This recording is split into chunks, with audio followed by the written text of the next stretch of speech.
সব বেশি ফেলবে, ওদের চলে যাবে, কেউ কেউ সব বেশি ফেলবে।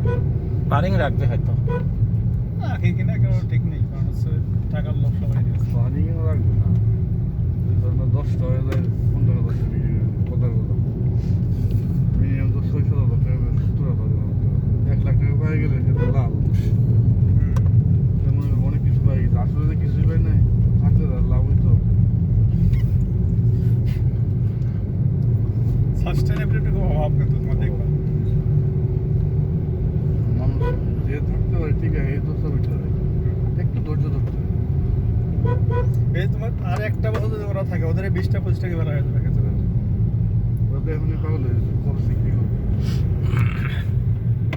তো 20টা বেলা থাকলে তো অনেক।